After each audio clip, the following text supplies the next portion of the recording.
31 octobre 2014, cette autre date entrait donc dans la mémoire des Burkinabés 9 ans après l'insurrection populaire au Burkina. Que retient-on de l'événement? Est-ce que les Burkinabés se souviennent toujours des faits ayant conduit à la date du 31 octobre? Quels étaient les acteurs en place? Quelle était la trame de l'histoire? 31 octobre 2014, retour sur un fait installé dans l'histoire du Burkina avec Sékou Zongo.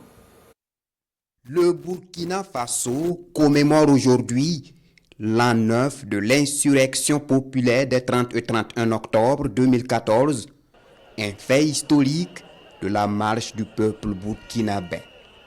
Mais tout est parti d'une volonté du pouvoir d'alors dirigé par Blaise Compaoré de réviser la constitution pour lever la restriction du nombre des mandats présidentiels consacré à l'article 37 et y ajouter la création d'un Sénat.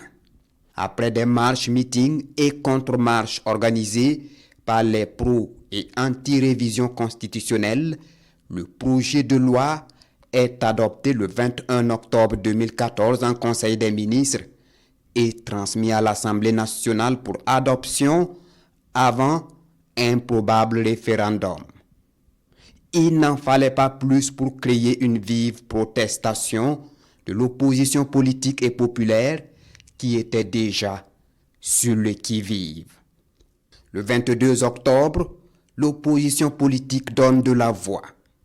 Elle s'insurge contre le passage en force des tenants du pouvoir. Alors, elle lance une désobéissance civile sur toute l'étendue du territoire national à compter du 28 octobre 2014. Le 27 octobre, ce sont les femmes qui annoncent les couleurs. Spatules et balais en main, elles marchent à Ouagadougou pour exiger le respect de la Constitution.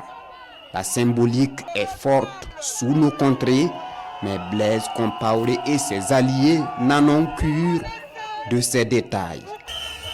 Le 28 octobre, partis politiques de l'opposition et organisations de la société civile sonnent la grande mobilisation à la place de la révolution de Ouagadougou et marchent à travers les artères de la ville.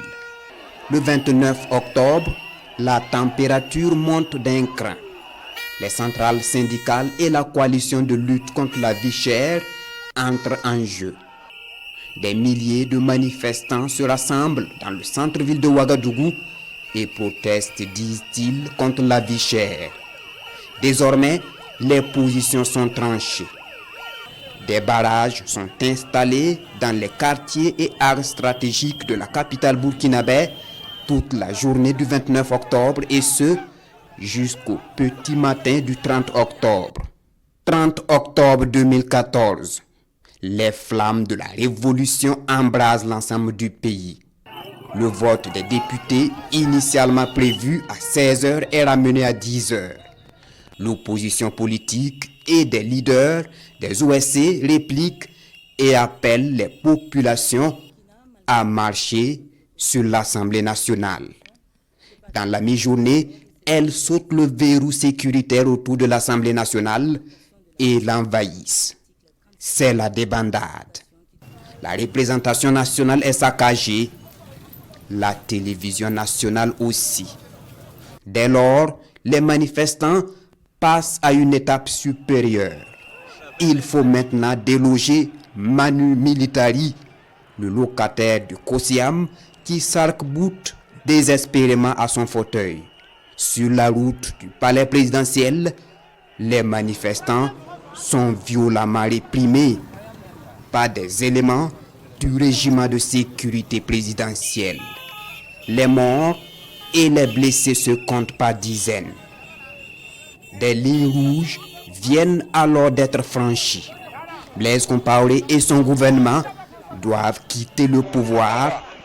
C'est un balbutiement au sommet de l'État.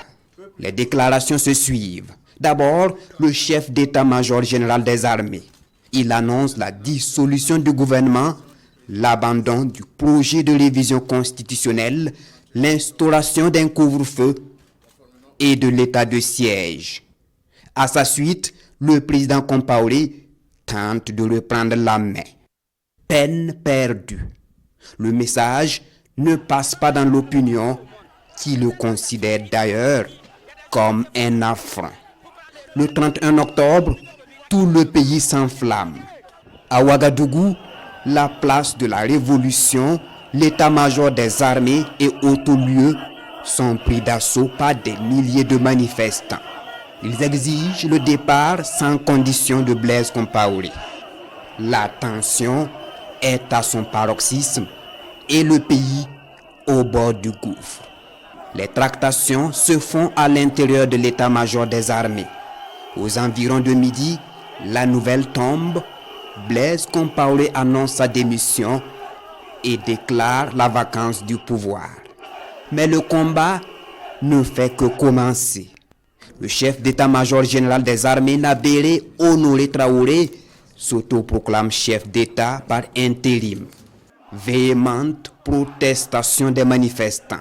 Les leaders des partis politiques d'opposition et d'OSC entretiennent la flamme de la révolte, car il n'est pas question de laisser quiconque dérober la victoire du peuple, acquise dans la sueur et surtout dans le sang.